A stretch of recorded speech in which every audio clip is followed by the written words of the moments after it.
आप इस मूवी में देखेंगे कि अपलाचिन ट्रेल की 1000 फुट नीचे बनी गुफा में दो खोजकर्ता पहुंच जाते हैं और हजारों साल बंद पड़ी गुफा में दरवाजा खोल देते हैं। यहाँ से चमगादड़ जैसे दिखने वाले क्रिएचर निकल जाते हैं जो इन दोनों को तो मार ही देते हैं और साथ ही आसपास के इलाकों में आतंक मचा देते हैं।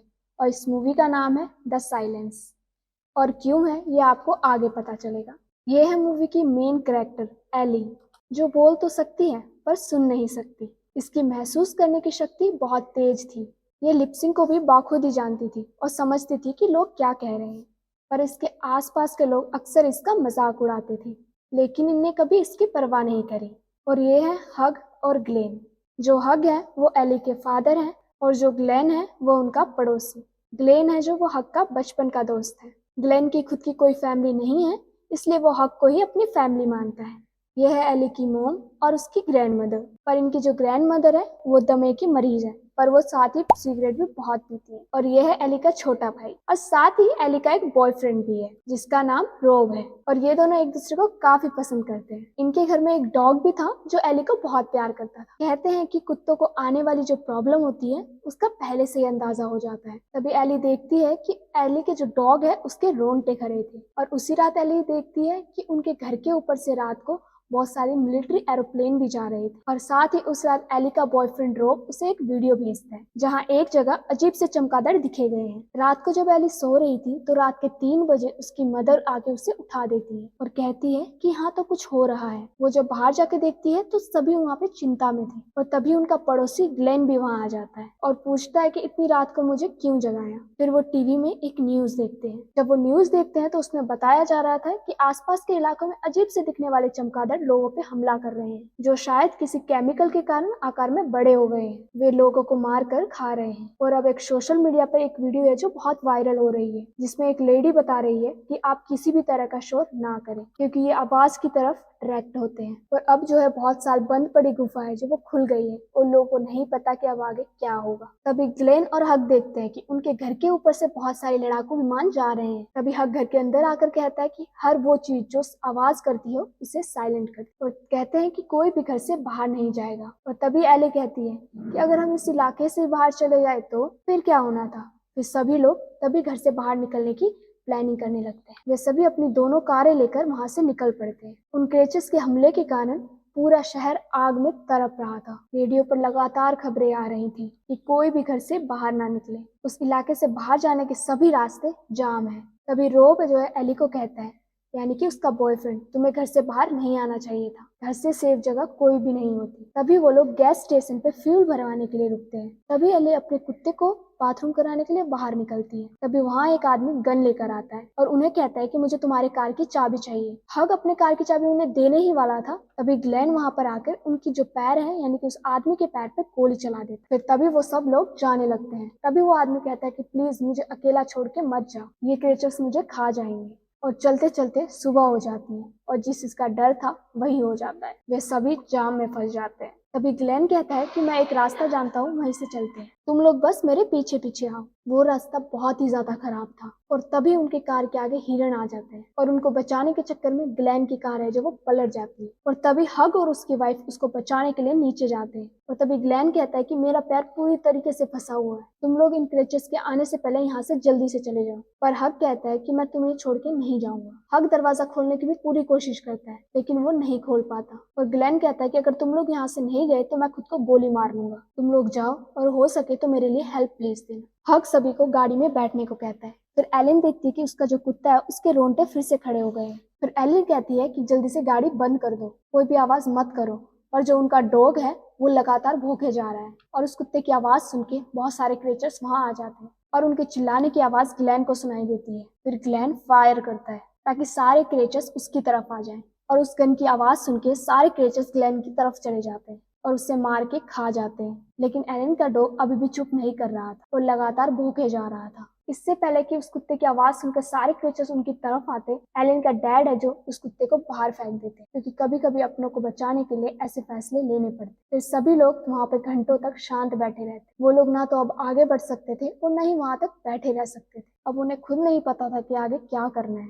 और तभी हग इशारा करके कहते हैं कि मैं बाहर जाके देखता हूँ, और वो चुपके से बिना आवाज किए कार से बाहर आ जाता है। तभी जो है ग्रैंड माँ की खांसी निकल जाती है और उसकी आवाज से एक क्रिएचर उन कार के ऊपर आ जाता है और अंदर घुसने की पूरी कोशिश करने लगता है। तभी हक पास में पड़े एक स्टिक उठाता है और उसे दूर फेंक देता है, और उसकी आवाज सुन के जो है क्रिएचर उसके पास जाता है और उसे खाने की कोशिश करता है, और बाद में वहां से उड़ जाता है और हक वापस से उस कार के अंदर जाता है और इशारों में हक फिर से कहता है कि हमें शाम होने से पहले यहाँ से निकलना होगा। और तभी वो अपनी मोम से लाइटर लेता है और अपने दोस्त की जो कार है उस पर आग लगा देता है, ताकि अगर वो तड़प भी रहा हो तो उसकी लाश को मुक्ति मिल जाए और क्रिएचर्स का ध्यान भी भटक जाए। तब सभी पैदल पैदल जंगल की तरफ बढ़ने लगते हैं। तो गाइस, आपको क्या लगता है कि इनका जो घर से बाहर निकलने का फैसला था ये सही था या फिर नहीं? ये लोग जंगल से दूर जाने के चक्कर में अब जंगल में ही फंस चुके हैं। अब शायद उन लोगों को भी महसूस हो रहा था कि इन लोगों ने बहुत बड़ी गलती की है, और तभी वहाँ चवन्नी यानी कि एलन के छोटे भाई को वहाँ पे एक घर दिखता है और तभी सब लोग उस घर की तरफ बढ़ने लगते हैं। वहाँ पहुँचते पहुँचते पूरी तरीके से अंधेरा हो जाता है। देखने में तो ये घर पूरी तरीके से सेफ लग रहा था। फिर हक गेट खोलने की कोशिश करता है और गेट पे पड़ी बेल के कारण वहाँ बहुत तेज शोर हो जाता है और वहाँ एक क्रिएचर आ जाता है और अंदर से हाउस की ओनर भी वहाँ आ जाती है और कहती है कि किसकी हिम्मत हुई है यहाँ आने की। और फिर क्या होना था, उसकी आवाज सुन के बहुत सारे क्रिएचर्स पे टूट चुके हैं और उसे मार के खा जाते हैं। फिर वहाँ पे उन्हें एक छोटी सी टनल दिखाई देती है, वो शायद किसी डॉग वगैरह के लिए बनाई गई थी। हक कहता है कि पहले मैं अंदर जाके चेक करूंगा। जब हक उस टनल के अंदर क्रॉस कर रहा था वहाँ पे एक स्नेक भी था। हक सेफली अंदर पहुंच जाता है और घर की अच्छे से छानबीन कर लेता है और उस घर में कोई भी नहीं था और बाहर आके इशारा करता है और सबको अंदर आने को कहता है। जब सभी लोग टनल क्रॉस कर रहे थे तब उन्हें वहाँ पे स्नेक फिर से उन्हें भी दिख जाता है, पर वो लोग इसे देखकर चिल्लाने लग जाते हैं और उनकी आवाज सुन के क्रिएचर उन पे हमला कर देते हैं। क्रिएचर उस सांप को मार देता है और कुछ क्रिएचर ग्रैंडमा के पैर को भी खा जाते हैं और तभी हक अंदर पड़ी क्रैशर मशीन चला देता है और तभी जितने भी आसपास जो है क्रिएचर्स होते हैं वो उस मशीन की आवाज सुन के उसके अंदर चले जाते हैं और पूरी तरह से क्रैश हो जाते हैं। अंदर जाके वो दादी के पैर को चेक करते हैं और उनके पैर में बहुत बड़ा घाव हो चुका है और उस घाव पे लगाने के लिए उनके पास कोई भी बैंडेज या दवा नहीं। और तभी सभी लोग सो जाते हैं और तभी एली अपने बॉयफ्रेंड रॉब के पास कॉल करती है और तभी रॉब बताता है कि वो बहुत ज्यादा ट्रबल में है, उसकी फैमिली मारी जा चुकी है और तभी जो है उनकी कॉल डिस्कनेक्ट हो जाती है। एली तभी रोने लगती है। फिर अगली सुबह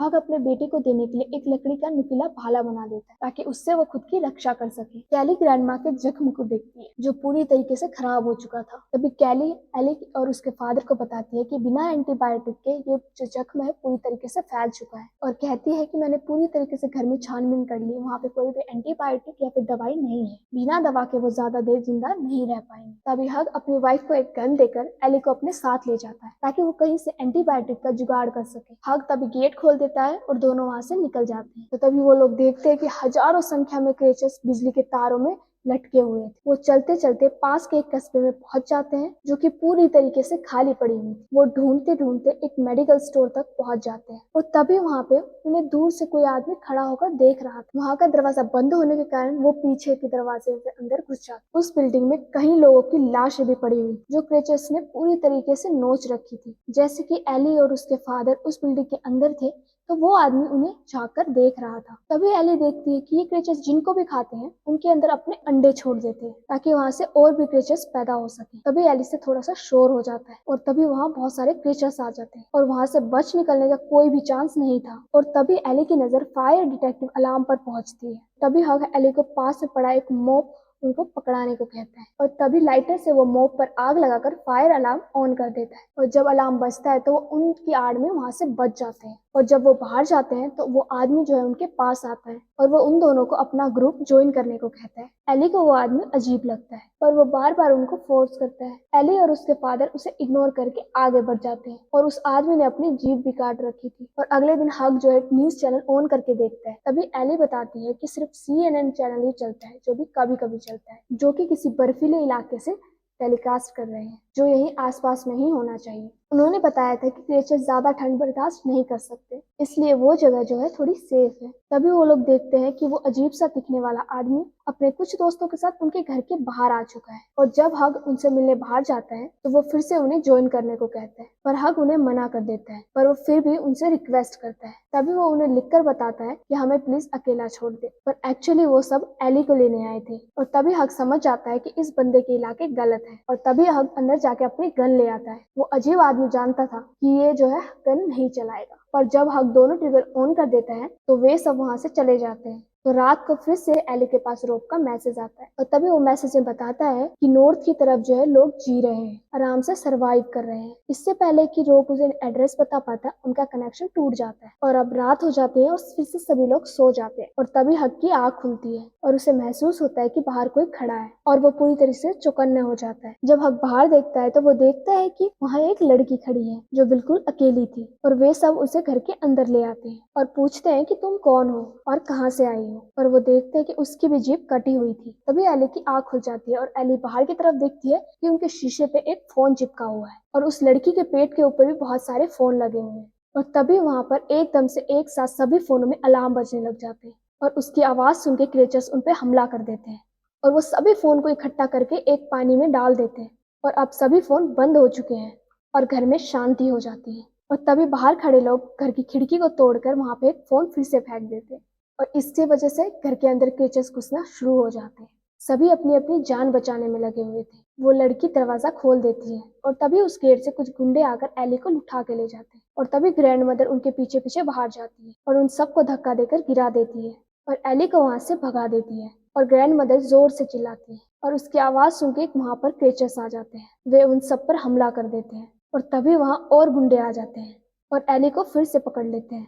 वे हक की तरफ चुप करने का इशारा करते हैं और वहां से चले जाते हैं। पर एली की फैमिली कहाँ आसानी से एली को वहां उन्हें ले जाने दे देते और वहां आके वो उन सबसे हथियारों से लड़ाई करते हैं और उन सबको मार देते हैं। वे उनके साथ आई लड़की और उसकी माँ को नहीं मारते क्योंकि उन लोगों को पता था कि उन लोगों ने इन दोनों को जबरदस्ती अपने पास रखा हुआ था। और तब वे सब अपने अपने रास्ते चले जाते हैं। वे कई दिनों से चलते ही जा रहे थे और चलते चलते बर्फीले इलाकों में पहुंच जाते हैं और अब उन्हें वो जगह मिल जाती है जहाँ एली को रोब ने उस जगह के बारे में बताया। रोब भी वहीं आसपास में ही गई था पर अब कुछ समय के लिए उन लोगों की जान बच गई थी। लेकिन एक दिन ऐसा आएगा जब उन क्रिएचर्स को भी ठंड में रहने की आदत लग जाएगी पर तब तक इन सर्वाइवर को भी साइलेंस रहने की आदत पड़ चुकी होगी। पर अब ये देखना है कि क्रिएचर्स पहले इंसानों को खत्म करते हैं या फिर इंसान करते हैं क्रिएचर्स को खत्म। बिकॉज मुझे लगता है कि इसका सेकंड पार्ट भी आएगा और जैसे ही आएगा जरूर मैं उसको एक्सप्लेन करूंगी। और मूवी अच्छी लगी हो तो इस मूवी को जरूर लाइक करना, कमेंट करना और मेरे चैनल को सब्सक्राइब करना। तो मिलते हैं नेक्स्ट मूवी में, तब तक के लिए बाय बाय, टेक केयर।